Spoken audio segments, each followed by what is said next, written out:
Hi, everyone. I'm Teresa Aker, and this is Success Diaries. It's my privilege today to bring you Dylan Garcia. How you doing, Dylan?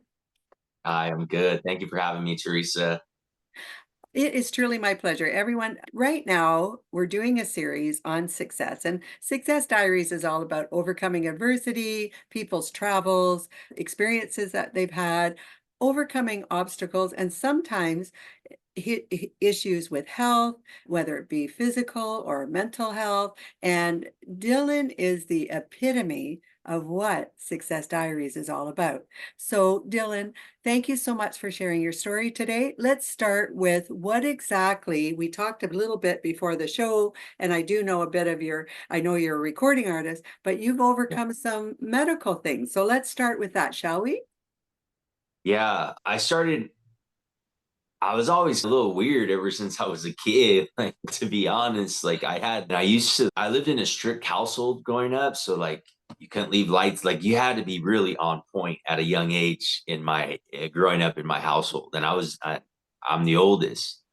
And I had this thing. I would shut off the light and then I would keep my hand on the light and tell myself, okay, lights off for like several times until it was like enough. And I was like, okay, the light's off. I'm going to go. I think back, I was always just a little different. I was super smart in school, really loved music. I used to like, sometimes school would be boring. So I'd spend days, I would tell my mom, I would put the thermometer on the light bulb and then give it to my mom and say, look, mom, I got a fever. I can't go to school. And then I'd stay home and listen to my dad's records. My dad had these really great records of Chicano soul bands. And as I got older, I just always felt a little bit different, but it was something that I never talked about. There was just so much going on in my mind. Okay. Like, I played sports, played baseball. I played sports and I played baseball my freshman year of college. But there was always like my mind just never slowed down. And I ended up going to UC Irvine, which is in Southern California in Orange County. I went there as a sophomore because once I hurt my shoulder, I couldn't play baseball no more. I had surgery to go back and play baseball, but surfing at that time had taken over my life. And I'm like, no way, dude, I'm not going back to playing baseball. I'm going to UC Irvine. I'm going to live in Newport Beach. I'm going to surf while I go to school, everything. But I was always battling my mind. And Dylan, can I it ask, was, did you ever at any given point, did you talk to your parents about it? Was this something medically that you talked to your doctor about as you go, or was it just something that God, you just learned to deal with? it was just something I learned to deal with. I didn't know, how do you explain when you don't even know what's going on in your own mind? How can you explain it to somebody else? And I never really felt the need to talk to it about anyone or talk to it with anyone because, I didn't want to. I come from a Latino family, which we spoke. We found out there's Native American, Indigenous Canadian in my family as well. Shout out to Canada. And it's stuff like that. It was really about being as tough as you could be growing up, whether it was playing sports. I played football as a kid. It was always about being tough, this machoismo that we have in Latino culture, and it was something that I just never brought up. I didn't know how to, and I didn't want to feel inferior to anybody else or have something my cousins have something to make fun of me about because I was already a little different as it was, so I got picked on a lot. And it wasn't until I started when I moved away to college, I really felt I was pledging a fraternity. I was doing that for about the first 9 weeks of school until I realized, you know what, man, I've been a loner my whole life. I feel like I'm faking the funk. I can't hang. I'm this social scene and all. This isn't me. And I ended up getting dumped by my girlfriend in college right after that because her parents felt that because since I wasn't Jewish and I wasn't in a fraternity anymore, that I wasn't good enough to date their daughters. So here I am, heartbroken, really emotional about it because it was my first love away from home. We went to school together a lot. You have a really lot closer knit with somebody when you don't have your parents around telling you what to do and you could sleep over each other's dorms. And so I ended up buying a guitar out of nowhere. I just called my friend. I went back home to my hometown for New Year's, and because I had a job while I was going to college, and I bought this guitar, and it really opened the door where I could really express myself. I felt like I didn't know how to express myself with words or express it to the right people. I was always so guarded with who I was, especially with what I had going on upstairs, that when I bought this guitar, I said, man, maybe this is my answer. I don't, and nobody has to understand, man, I can't wait till I could write a song. Like, I can't wait. And I had friends that were in music and were in a really popular band when I graduated high school. And I'd always go to their shows and I was always pumping them up. And the lead guitarist and the lead singer, he told me one day, "Hey, I think you sing really good." And I'm like, "Really?" He said, "Yeah, man, you got like a really distinct voice." He said, "Don't keep at it." And he was the one that showed me how to play to play one chord on a guitar was this guy. And he said, "You learn this, you'll figure out guitar."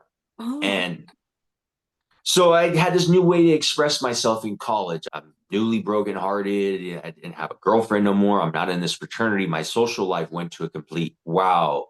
I don't have to be this guy that the center of attention, the life of the party. I don't need to be that guy. Like I came here to go to school. And on top of that, I'm working like 30, 35 hours a week on top of a full load of classes. I think I'm just going to focus on school, surfing, and playing guitar. And I had discipline where I'd wake up, I'd go surf, I'd get in the water. It didn't matter how the waves were.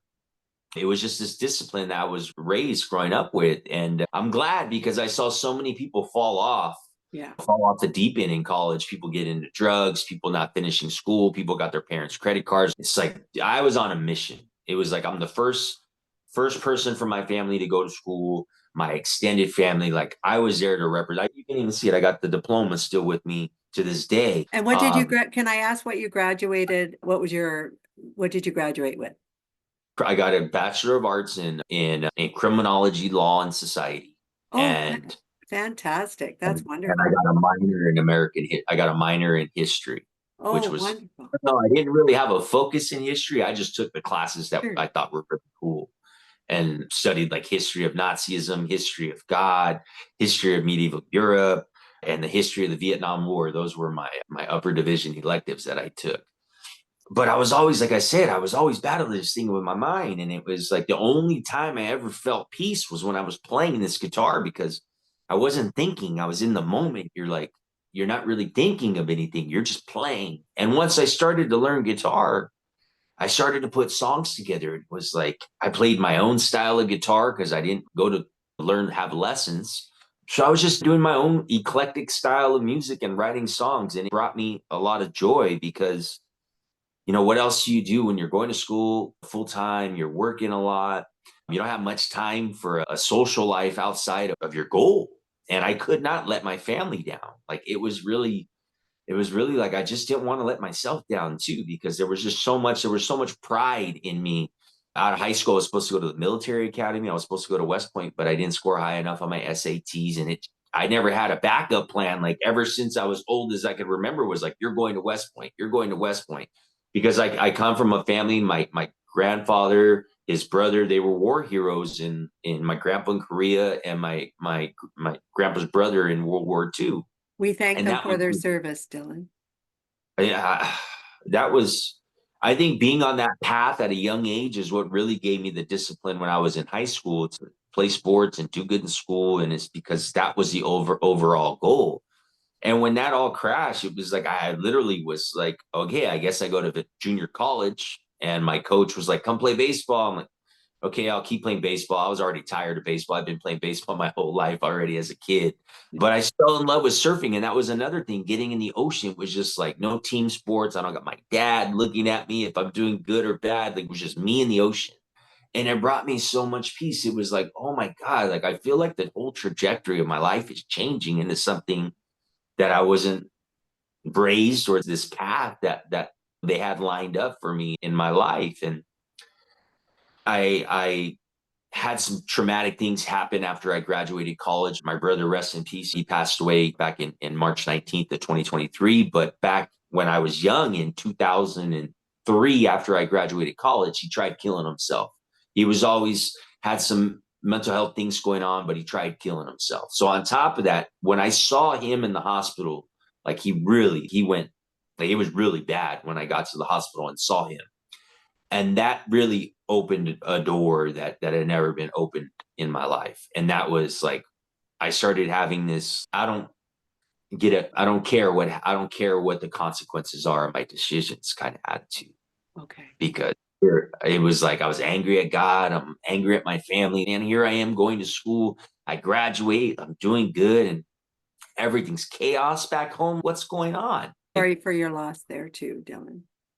Thank you. But that really seeing him, and it opened something in my brain, this trauma that it was just, it opened it. And then now I'm starting to not sleep good. I'm starting to, it was just like, whoa. And then this was probably the first bipolar decision I made was, okay, screw everybody. I'm selling everything. I don't care about my lease. I don't care about nothing. I'm buying a one-way ticket to go stay with my cousin in Kauai, because I was never like that. But I started making these rash decisions where you don't really think about the consequences. You're just like, I'm going to do, it's my way or the highway. I'm gone.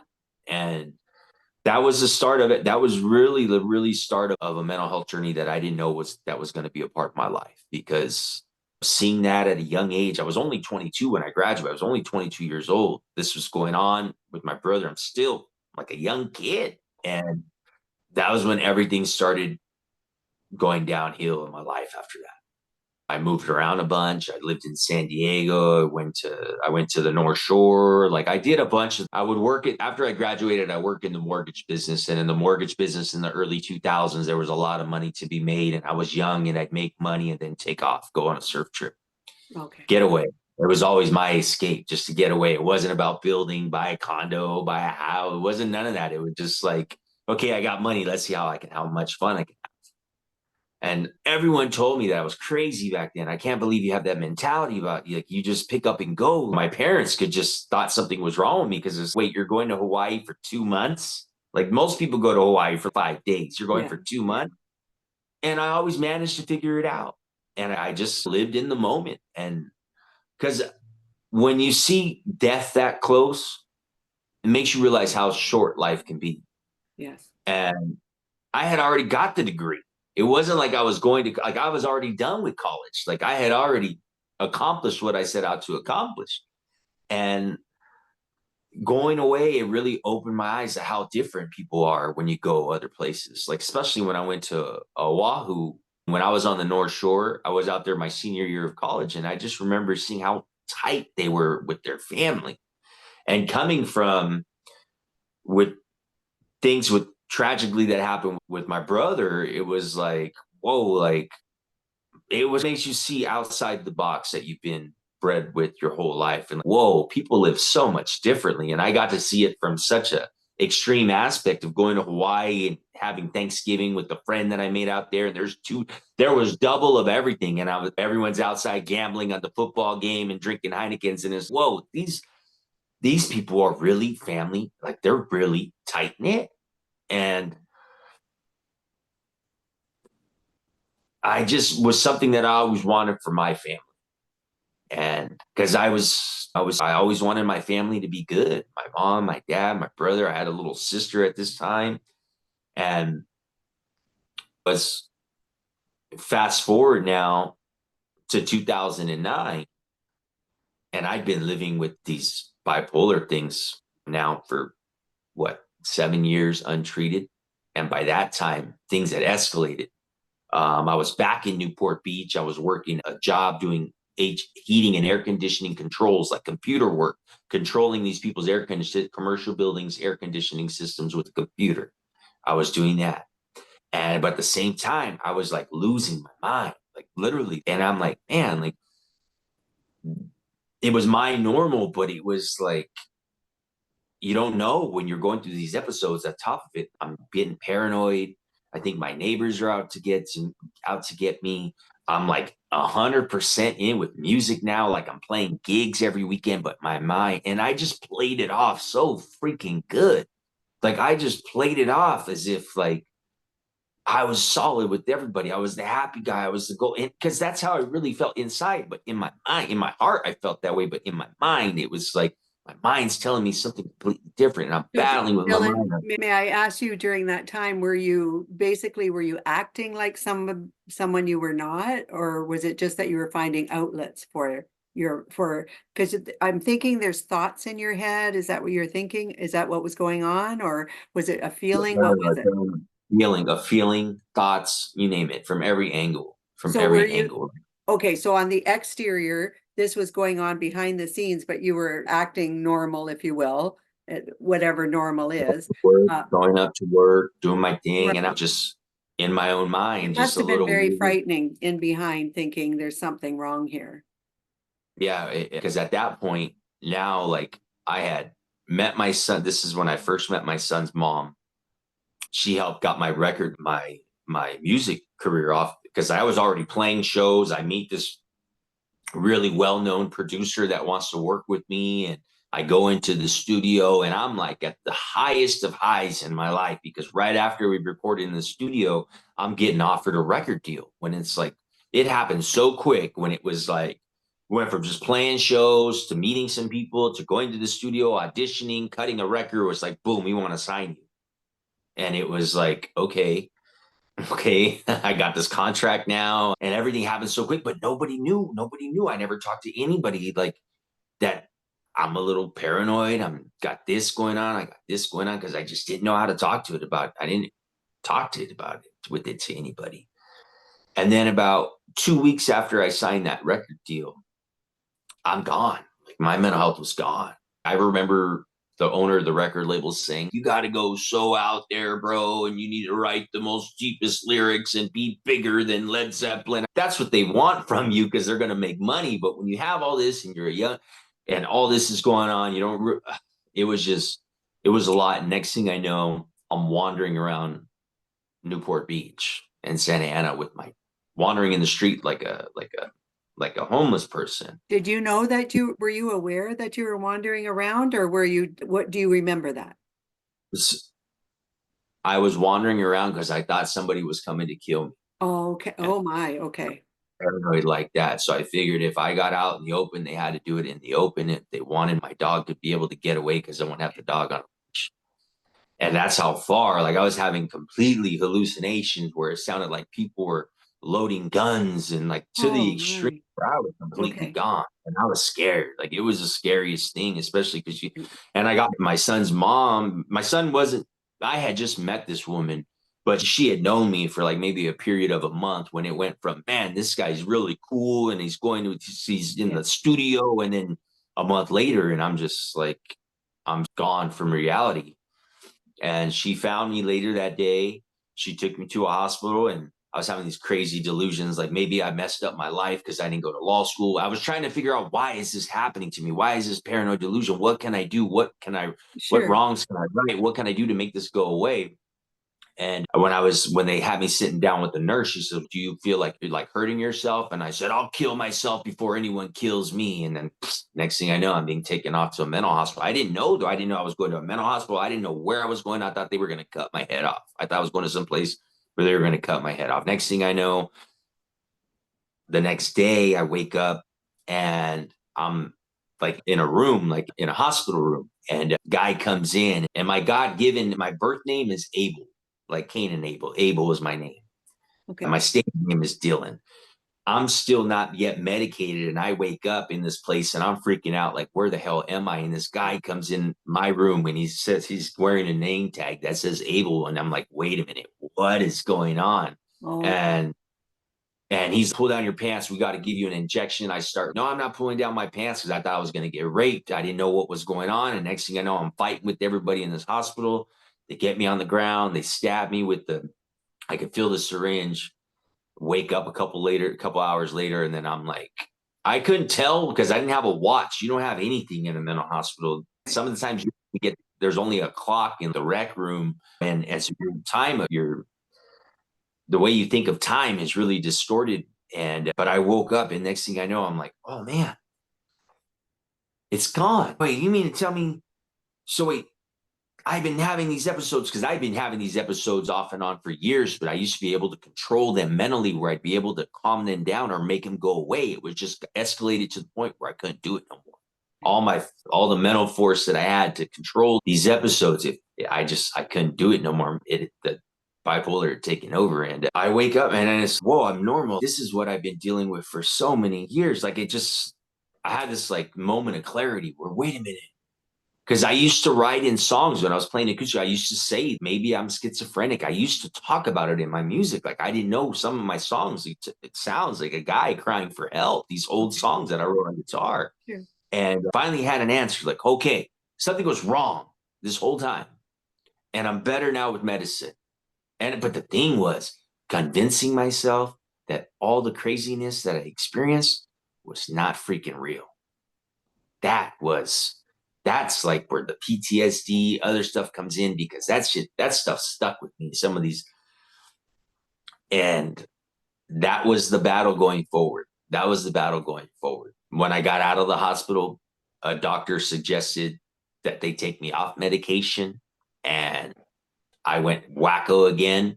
Doctor, instead of putting me on the medication that made me good in the hospital, that stabilized me in the hospital, he wanted to try something different. Of course, that's how psychiatrists are, always want to try something different. Did they And diagnose you at that moment, Dylan? What was the diagnosis, if you don't mind? they diagnosed me as schizophrenic because when they took me off medication, I wasn't good. They thought it was a drug-induced psychosis because my parents thought I was on drugs. They didn't want to accept the fact that something was wrong with me mentally. Oh, They I wanted to see. just Okay. Okay.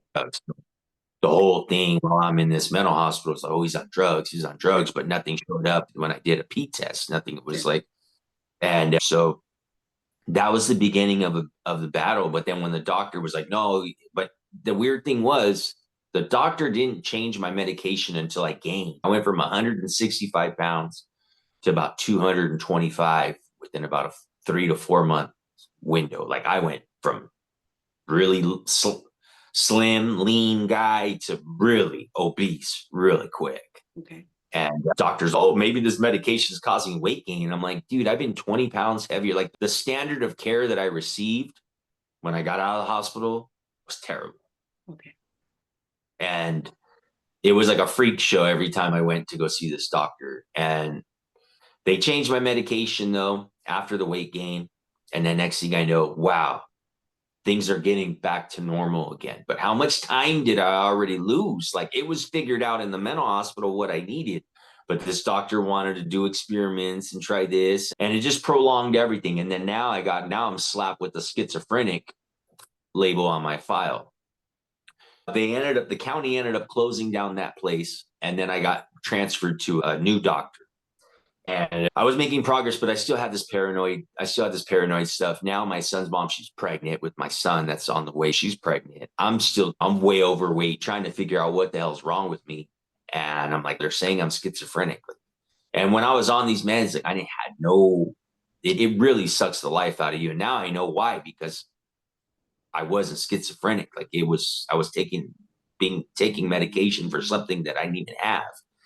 And that was When like did the they lowest. realize it was misdiagnosed? How long did it take? Not until 2018, so about 9 years. 9 years. Wow. Okay. So Nine. you're on medicine for schizophrenia for 9 years, but as I understand, it did work for you at times. Is that what you were It saying? did, it did, but I still Right. had these. It Right. caused the side effects. The side effects of this medication were I so. see. Okay.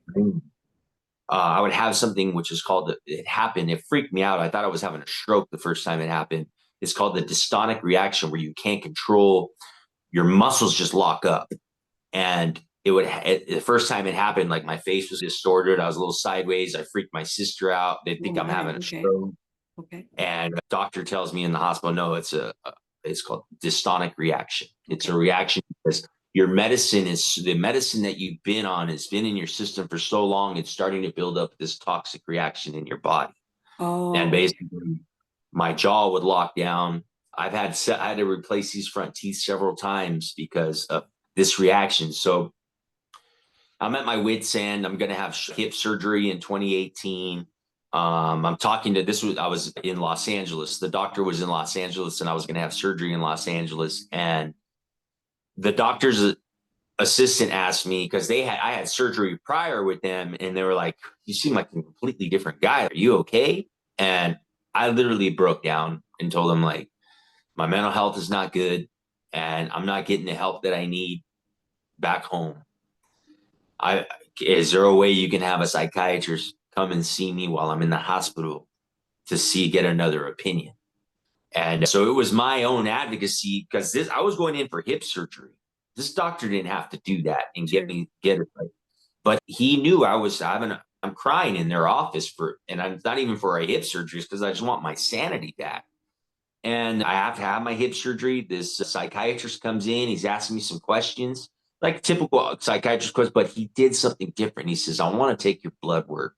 I want to see which medications will actually work with you. And I'm like, that's even a thing? Wait a minute, it's Yeah. been this long and finally this guy's going to take my blood work? Like, why don't any of these, why is this such a guessing game with all these doctors when they could have taken blood work to begin with? And comes back with these new meds. So they're going to bring you new meds when you go to bed. Take them when you go to bed, and we'll see how you are in the morning. And now here we go again. I take the medication. I wake up the next morning, and it's like one of those aha moments. Oh shit, everything's normal again. But now I'm married to my wife, who had been putting up with me for about a year and a half, not doing good.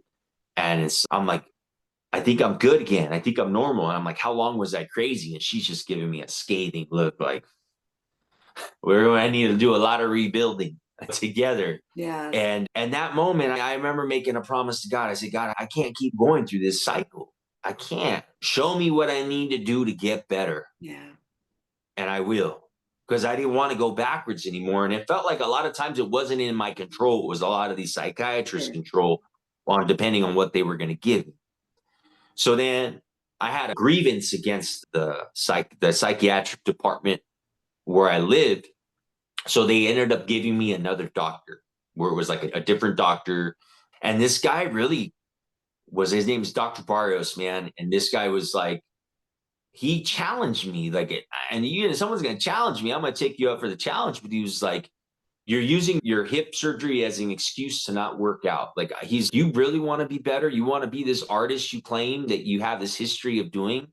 Lose some weight. But I'm not talking go walking around the block. Go work out, push yourself, you can take your life back, but you got to be healthier. And that just lit a fire in me. And I had him maybe for another 8, 9 months until the contract was up between the county and him. And that time that I had with him, because I never had a doctor treat me like that. And now I know why, because there was a lot of other patients that didn't like him because they just wanted to take their meds and watch TV and live. They didn't want to be challenged. And when I really started taking back control of my life, it was like, I'm losing weight, I'm working out, like so many things. And I'm like, man, I'm feeling so much better. I'm feeling so much better. I took a couple adjustments of the dosage so I wouldn't have those reactions anymore, but it finally all went away. But the doctor was like, he's teaching me Wim Hof breathing methods and like teaching me all these different things to go beyond just the average. And then I started taking back control of my life. COVID happened. And then next year I was like, wow, I don't have to work right now. Like I could just focus 100% on music. Yeah. Started working remotely. I reached out to that producer that I met when I was Nice. years prior. We cut a record remotely. I'm working with one of the guys that helped me get to that point. And that's when it was just like, man, I think God's finally giving me another chance to get back out into this music thing. And I made new friends with people, like people that were the guy that had the recording studio that I go to. He left California to go to Florida for a ministry. And we had a lot of these recording sessions. They were like faith-based recording sessions where I'm getting the word. And it was just like so much changed in my life for the positive. And then in 2023, my brother ended up becoming a firefighter. He ended up getting his start. He had to start from being homeless and he rebuilt his life, Wow. became a That's awesome. firefighter, wildland firefighter, working in the forest fires. He did the grunt work as a firefighter. He took his life in March 19th of 2023. Sorry about that. And the thing, when he was going through his stuff, it was all mental health stuff, same kind of stuff like I dealt with. It was like, wow, this bipolar stuff affected both of us. But my brother was like, I'll figure it out myself. I'm not going to take meds. My brother was so anti getting help with anything that when it was time to help him, it was just too late. He was too far gone. Yeah, I understand. And I think a lot of people because I felt like people thought I was going to lose my shit again. People thought I was going to lose my mind again because of losing my brother. And I'll tell you, it was like the complete opposite. I realized, man, because my brother, I'm the guy that had the mental health issues. And this music. And my brother was the shining star of the family because he was the firefighter. And towards around, yeah, about 2021, 2022, I had started my company and I started my record label and I started putting on mental health awareness events. I did one with the Salvation Army, and it was a mental health gala where like people donated gifts for the Salvation Army to go to the kids for Christmas. People came and spoke, and my brother was one of the people that spoke on being a first Beautiful. responder and mental health. Yeah. And losing him was tough, but that I really feel like his spirit helped me keep my mind all right. My brother's spirit, because now I got my niece and my nephew as kids that I look after. My parents lost their son, which is very tough for them. Yeah. And I lost my brother, but I realized, I feel, wow, the type of strength that God showed me that I had, because I had a everyone was a wreck when all this happened in my family. And it was like when the services, everything happened so fast, the burial, the way, how Catholics do it. Yeah. It was a long process. And what really hurt me was listening to the words of the people that he had helped. My brother, the stories that I had never heard, but people that he had helped, other firefighters, people that called on him. My brother was like a hero to so many people. And hearing those stories are what choked me up. Man, he left too soon. He still had a lot more work to do. But when the Lord calls you, the Lord calls you. And that's just how life is. And, but it really taught me that I'm a lot stronger. And I've always been strong. I just think that one period of life being on the wrong medication really messed me up for a little bit. But I'm grateful that I advocated to get the right treatment that I needed, to get in front of the right doctors, and at least to get a second opinion, because sometimes those second opinions can save your life, just like it saved my somebody telling me, like, what, you're schizophrenic. Like, even when I first got Dr. Barrios, he was just like, wait, schizophrenic? I don't believe it. You're too Oh, no way, dude. You just don't. There's certain things that you can see, and I just didn't understand why none of the psychiatrists didn't see it like he did, or the other doctor in Los Angeles. But it's a revolving door when it comes to the mental health care system, at least in the United States, or at least in California, because a lot of those doctors don't want to be there. And some of those doctors aren't really looking out for your best interests. There's some, I can't knock them all, because there are some good ones. There's some great ones. sure. But a lot of the ones that I got, it was just a revolving door. Come to your appointment. You good? Oh yeah. Okay. Here you go. Here's your prescription. See you in next month. No, no human interaction. Just psychiatrist, patient. No human interaction. And I think, and I get it. They're not psychologists, where they're not supposed to be your therapist. But I'm saying you could have a little. You could be human behind it when you do that profession. And but luckily, after Dr. Barrios, I got another doctor, another young doctor, Dr. Holber, and she was just supportive of everything I was doing. Like every time, she was just like, when they finally said, you know what, you're done with mental health and you're done with this system. You're graduated, you're done. You've already achieved more. They used me as a success story back home, but it's, yeah, but make sure you guys say that I had to advocate and file agreements and do all this stuff to get the health care that I needed. And now with And your now journey, so you still are doing music, correct? still doing music. Yeah, I got a big opportunity that I got to put my best into, because I started working with a couple of organizations that work with the publishers that find music for TV and film. And there's a big one right now for a TV commercial, and I think I can knock it out of the park, and it pays really good money. I'm definitely in the music. I haven't. Last time I performed was over the summer. I don't live in my hometown anymore. I live about 30 minutes from Palm Springs in the Coachella Valley. I live in the desert. A lot of Canadian snowbirds, they call them out here, Yeah. that come out here to Palm Springs.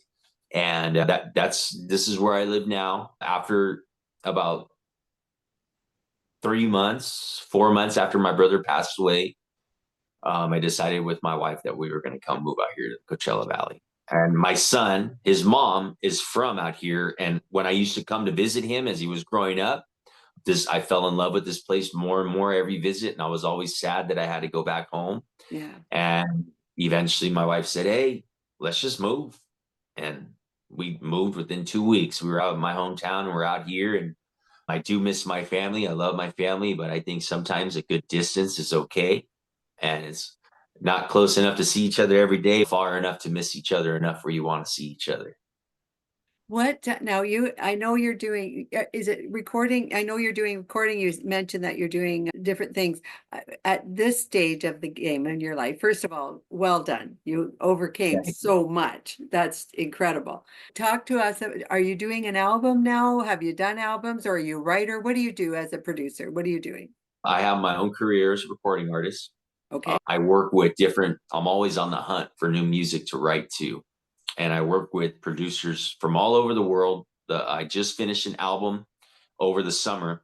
I got an 18 track album. It's going to be a double vinyl that I'm going to be putting out probably in the summer. All brand new songs. I was always in this thing of releasing singles, single after single, and then a friend of mine challenged me and said, "I want you to make an album with like a themed album, an album with the theme." And the title of the album is called "Regardless of the Circumstances."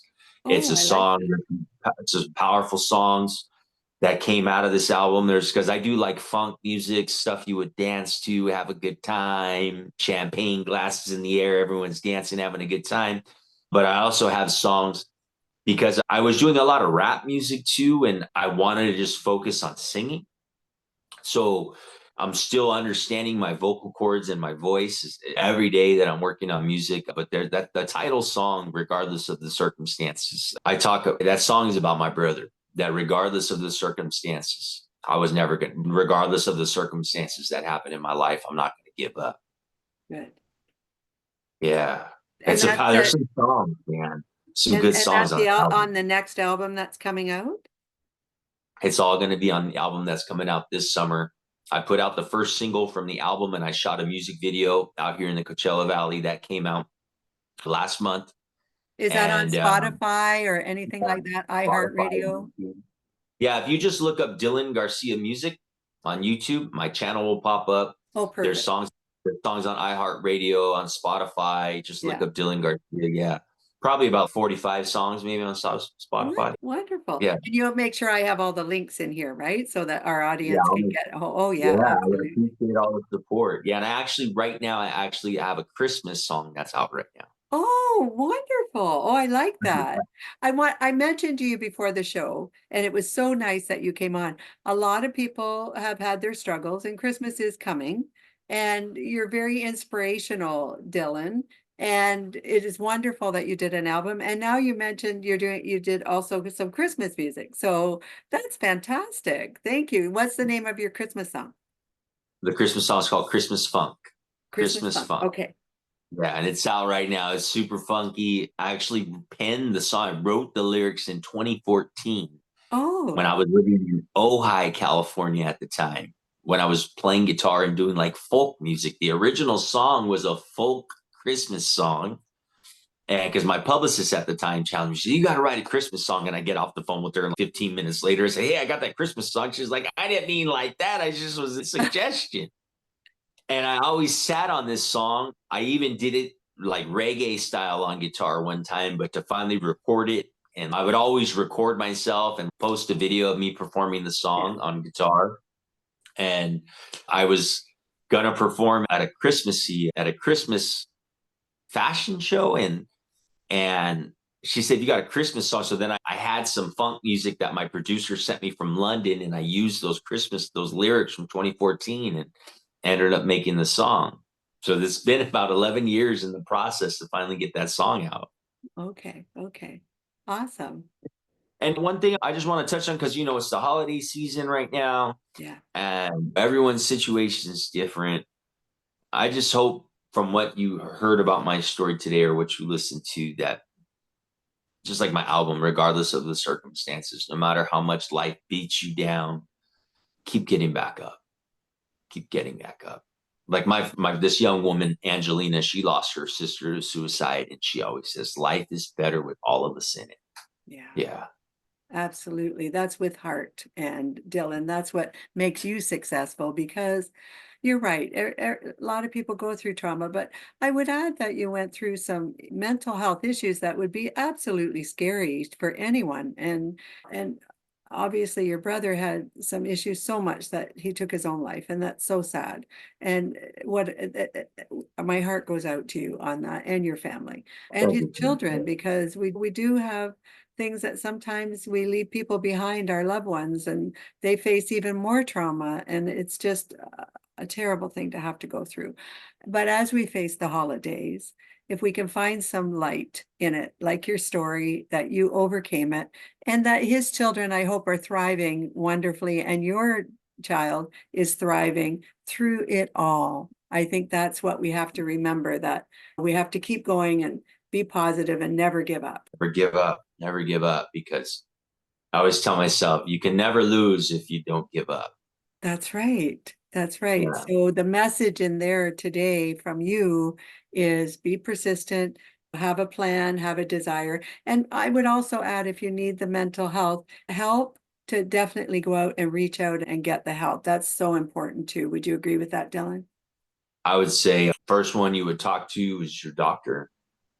And get the help that you need. But on a Yeah, because positive note, sometimes I feel like if you go to the wrong people, you might get the wrong advice. and that you can And certainly get backup advice, second and even third opinions yeah, if you need. But the most important is that you do reach out, because I think a lot of people are afraid to reach out in the first place. And I think there is some kind of stigma with that, and that's, we need to get rid of that stigma, that it's okay. yeah. And I just want to show that you can always fight your way back. Yeah, There were times, it wasn't like I was fighting the whole time. There were times when I felt like my lowest. Man, I can't believe this is what my life turned out to be. Like thinking yeah, like that's the end. And it doesn't have to be that way, because flowers always bloom in the spring. yeah. And sometimes we're going through a winter season, but we just got to wait for that springtime to come so everything can grow back, come back to life again. Dylan, you're an amazing person with a big heart, and I'm very grateful that I had you on the show today. And I Thank wonder, you for having me. excuse me, down the road, if you'd like to come back after you get I your would love record out to. there and we could talk about your future. Would that be all right? Yeah, I would love to. Yeah, the album, I'm thinking of putting it out on my birthday, July 30th. I'm a Leo and would like to put it out something prideful as a Leo would do on my birthday. I think Um, that's great. and this album is just dedicated.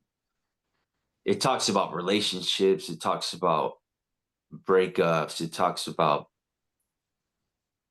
not just relationships like with your husband, your wife, boyfriend, girlfriend, stuff like that. It hits on some real life topics too. Sure. That side one is going to be like the party, or album. Record one is the party album, and then record two is okay. Let's talk about life. Yeah, yeah, And exactly.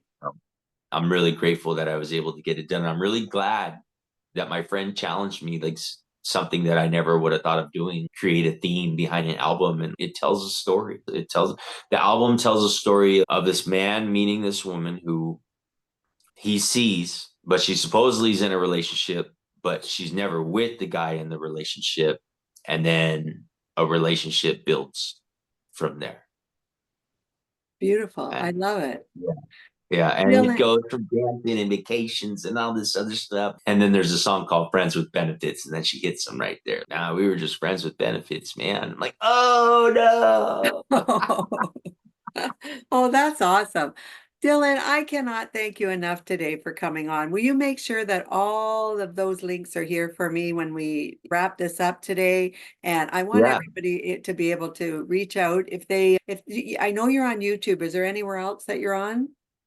Yeah. If you just go to DylanGarciaMusic.com, and Okay, that's DYLAN, like Bob Dylan, DylanGarciaMusic.com, all my links will show up. My links to my catalog to listen to my music okay. videos. It's all right there. You just click right there. And my all my socials, and also on my socials, like at Instagram, it's at Dylan Garcia Music. Same thing on Facebook. Perfect. Dylan, thank you so much for today. I truly Yeah, thanks, appreciate your time. Lisa. Absolutely. You're just wonderful. And blessings to all your family this holiday season. And to And everyone, this blessings is to you too.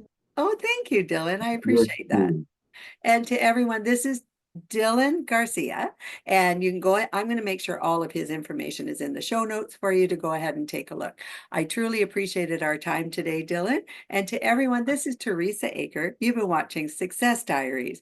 Whatever success is for you, that's what this is all about. Find what matters to you and take it, and don't ever quit, because that's really the whole point of the message today. I hope you're all having a great day. Do subscribe to my channel. I truly appreciate that. Go over and subscribe to Dylan's channel and listen to his wonderful music. Have a great day, and I look forward to talking to you all very soon. Bye-bye now.